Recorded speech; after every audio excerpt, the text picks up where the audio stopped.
I feel bad about it, but I don't have anything left to eat. I can't even get in touch with my siblings, and on top of that, I'm worried about money. Intense fighting along the Mandalay-Lashio road is affecting many people who depend on goods supplies along the route. Do Than has heard from residents of Nam Tu and Nam San who are running out of food and are cut off from the outside world. Hello and welcome to Do Than, a weekly podcast about human rights stories from Myanmar. It's brought to you by Fondation Hirondelle. This episode is produced by Shwe Phee Myay journalist Mai Ru Pa. Names and voices may have been changed to protect contributors.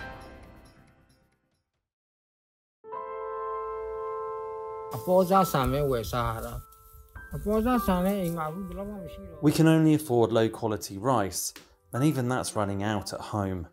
Same goes for the cooking oil. I'm thinking about selling my motorbike, but I can't find a buyer. I have to pay $35,000 for rent each month, since the place is owned by the mosque.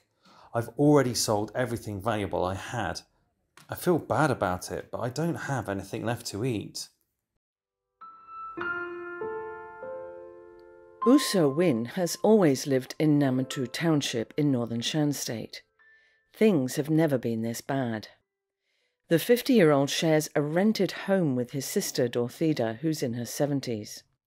He used to work as a motorbike taxi driver, while his sister sold snacks outside the Chinese temple in Nam Tu town. But he had to stop working due to the steep increase in petrol prices. 1 litre used to cost around 4,000 kyat. Now it's nearly 10,000.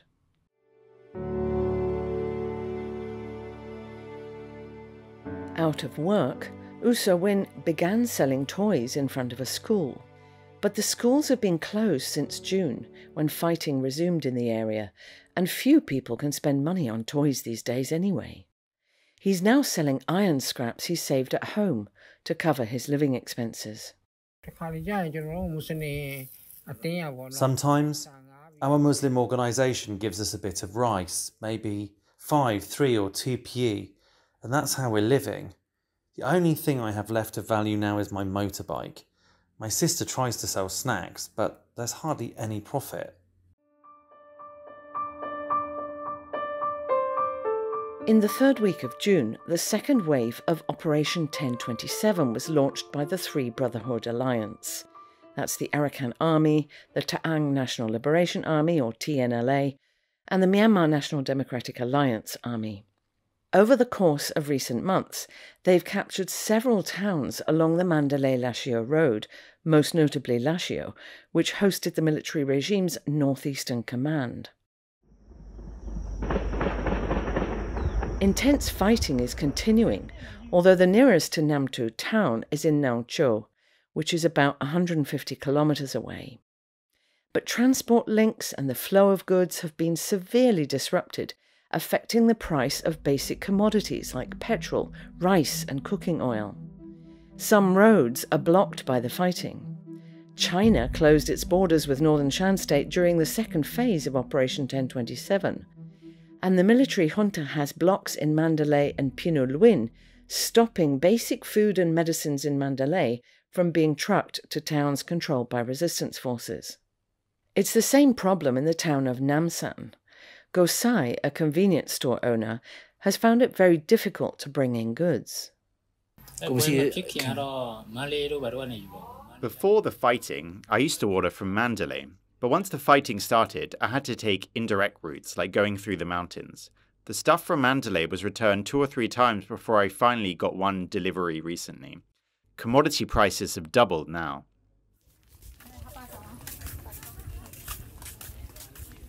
Commodity shortages and price hikes have become a huge problem around the country. A cooking oil shortage has prompted the military regime to introduce a rationing system.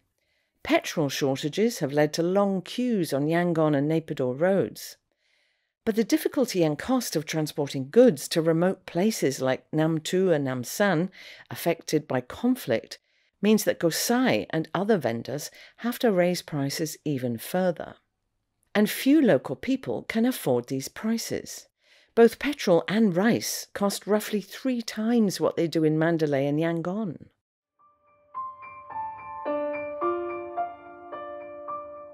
Nam Tu and Nam San are now among the towns under TNLA control. Spokesperson Lue Yeu's only advice was for people to take part in local product exchanges.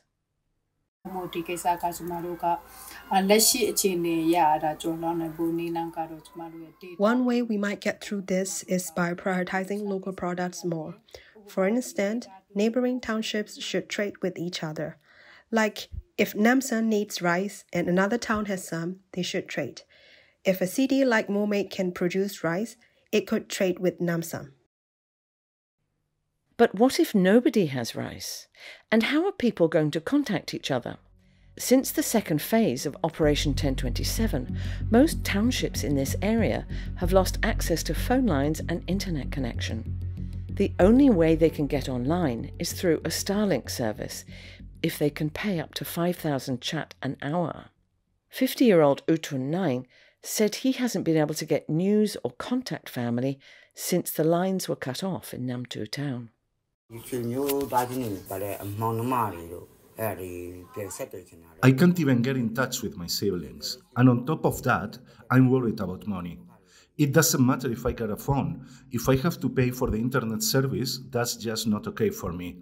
Instead of spending 5,000 or 3,000 chiats on the internet, I could use that money for food, like breakfast or snacks.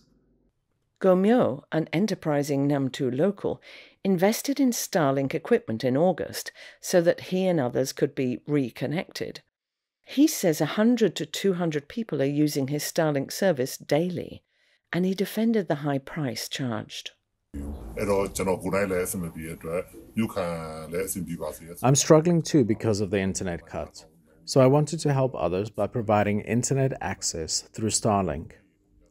I charge 5,000 Jat per hour and power it with solar panels and 3 batteries.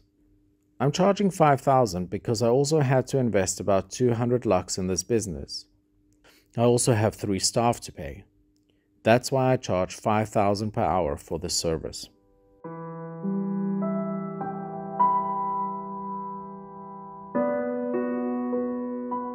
68-year-old Nam Tu resident U Ka Yin is willing to pay the price to stay in touch with his family.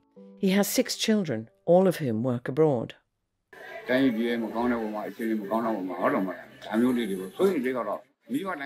Every parent must be concerned about the current political situation. I worry for my children more now as I'm getting older and they're all away. Even though I have to pay 5,000, I'm able to see and talk to my children, so it makes me happy. U Ka Yin is one of the lucky ones. But until fighting stops in northern Shan state, many poorer people will remain isolated from the outside world and go increasingly hungry. U So Win can't even eat rice without help from a local Muslim charity, and he can only dream of things improving soon. Before the war, life was comfortable, honestly. No lies. Things were going well. But now we're struggling a lot. I've got rent due in September, 35,000, but I don't even have 5,000 on hand right now.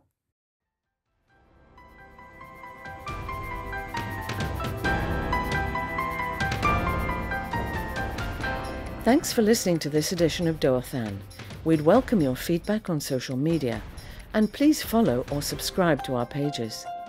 This project on human rights reporting is supported by Fondation Hirondelle with the help of our donors.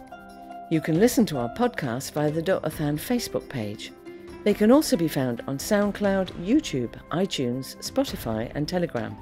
You can also listen every Saturday night from 9 to 10 p.m. and Sunday morning from 6 to 7 a.m. on Voice of America Radio. Please tune in again next week.